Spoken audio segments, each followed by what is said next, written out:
Kalau berkaitan dengan alat peraga kampanye atau yang sering kita singkat dengan APK ya, itu memang kalau dari sisi konteks kepemiluan kita sudah ada regulasinya. Regulasi yang paling kita acu tentu ada di Undang-Undang 7 ya, Undang-Undang 7 tahun 2017 tentang pemilu, kemudian ada peraturan KPU. Kemudian kalau di tingkat lokal, di tingkat Bantul kita ada peraturan Bupati nomor 68 tahun 2023 tentang tata cara pemasangan alat peraga kampanye dan bahan kampanye. Nah, di dalam peraturan Bupati itulah kemudian secara detail itu diatur tentang tata cara pemasangan alat peraga kampanye maupun bahan kampanye.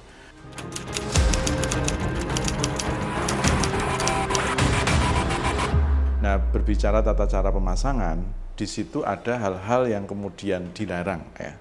Nah, ini titik poinnya adalah yang dilarang itu. Bagaimana kemudian alat peraga kampanye itu harus dipasang sesuai dengan regulasi.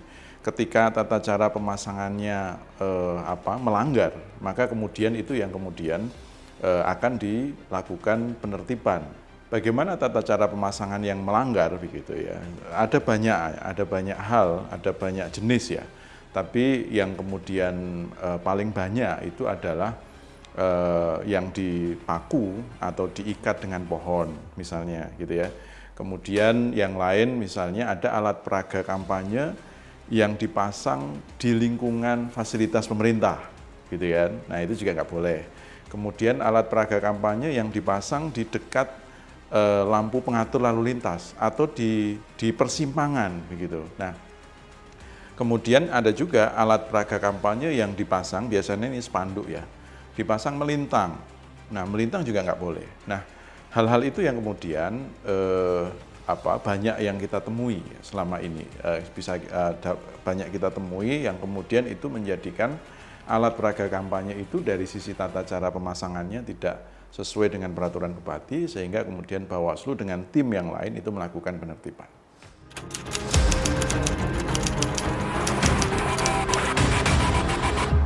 Kalau Bawaslu Bantul sejauh ini kan di awal tahun 2024 ya. Kemarin sepanjang tahun 2023 kita ada total alat peraga kampanye yang kita tertibkan ada 1995.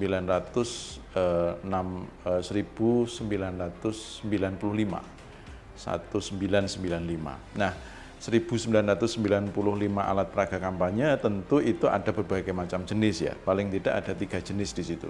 Jenis yang pertama yang kita tertibkan itu ada rontek. Ini yang paling banyak. Jadi rontek alat peraga kampanye itu paling banyak. Kemudian peringkat yang kedua itu baliho. Ya, baliho. Kemudian yang ketiga itu spanduk. Ya, jadi 3 jenis alat peraga kampanye itu yang mendominasi ketika kita lakukan penertiban.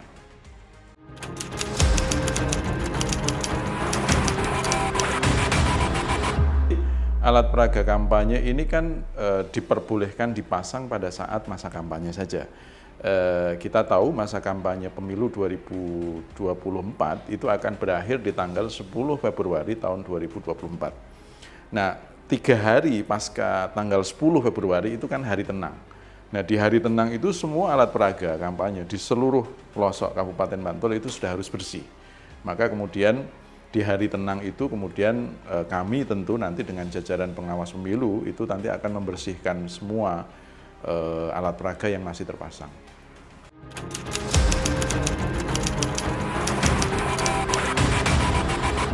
Mekanisme pengawasan khususnya untuk APK ya.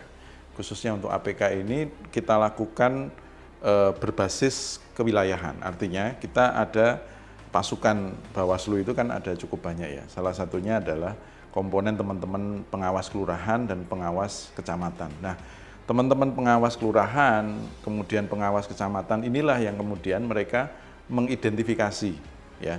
Mengidentifikasi alat peraga kampanye mana yang kemudian itu diduga melanggar ya. Ketika kemudian sudah alat peraga kampanye itu ada dugaan melanggar dari sisi tata cara pemasangan, kemudian teman-teman ini melakukan pengkajian, ya, pengkajian dugaan pelanggaran, kemudian setelah dikaji, kemudian teman-teman ini akan menyimpulkan, oh alat peraga ini, baliho ini melanggar. Nah, kemudian setelah melanggar, kemudian teman-teman pengawas pemilu di tingkat kecamatan itu kemudian memberikan saran perbaikan namanya.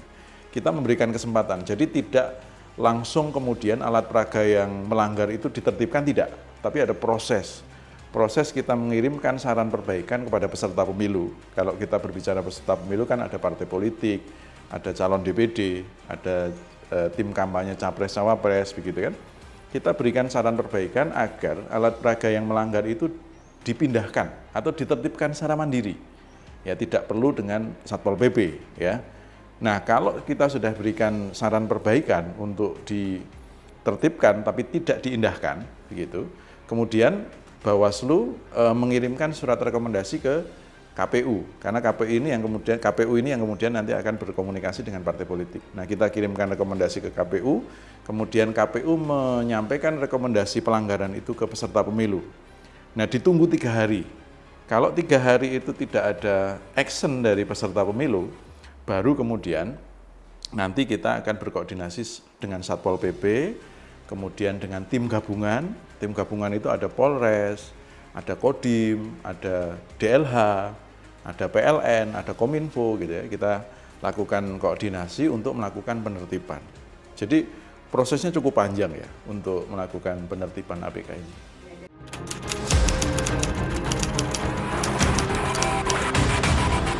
Kami menganjurkan ketika masyarakat itu terganggu, ya, masyarakat itu terganggu dengan keberadaan APK. Jadi terganggu ini kan dalam konteks memang secara pemasangan yang kemudian itu mengganggu, ya. Artinya mengganggu itu memang dari sisi lalu lintas mungkin ada yang terganggu atau gangguan-gangguan yang lain, misalnya itu ada mengganggu di sekitar kabel PLN gitu ya. Apa yang bisa dilakukan? Yang bisa dilakukan oleh masyarakat itu kemudian menyampaikan itu ke Panwascam atau ke pengawas kelurahan, begitu. Kita kan punya pengawas kelurahan di 75 kelurahan. Kemudian Panwascam kita ada di 17 kecamatan. Nah, masyarakat bisa menyampaikan ke situ. Nah, kalau nanti sudah disampaikan ke Panwascam, Panwascam tentu nanti akan melangkah. Langkahnya adalah bisa langkah persuasif, menyampaikan ke peserta pemilu untuk melepas, atau kemudian ketika tidak bisa dilakukan langkah persuasif, kemudian nanti akan memproses sebagai penanganan pelanggaran. Tapi prinsipnya adalah ketika masyarakat menemukan ada gangguan terkait dengan atau ada APK yang mengganggu, itu jangan dilepas sendiri, gitu ya. Jangan dilepas sendiri. Tentu nanti akan menjadi situasi yang tidak nyaman bagi masyarakat yang melaporkan atau yang melepas itu, gitu ya.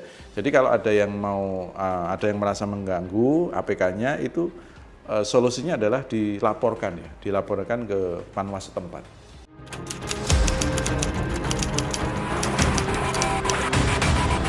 Di dalam peraturan KPU nomor 15 tahun 2023 tentang kampanye ya, itu diatur bahwa alat peraga kampanye yang ditertibkan itu sudah menjadi bagian dari barang hasil sitaan pelanggaran.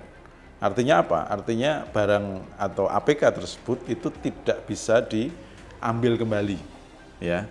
Itu poinnya. Kemudian yang berikutnya, terus itu kemana gitu ya? Kita simpan di gudang Bawaslu. Sampai kapan? Ya tentu sampai dengan tahapan pemilu selesai. Begitu.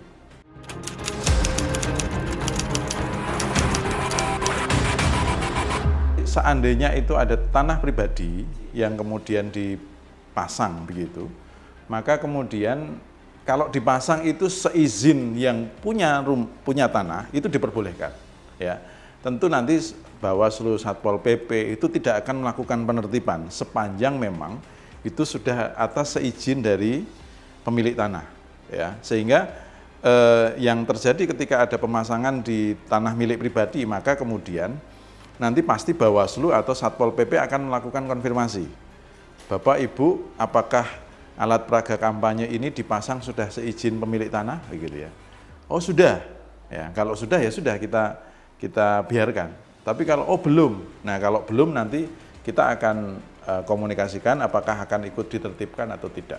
Karena ini kan rawan ya ketika ada di tanah lahan milik pribadi, begitu.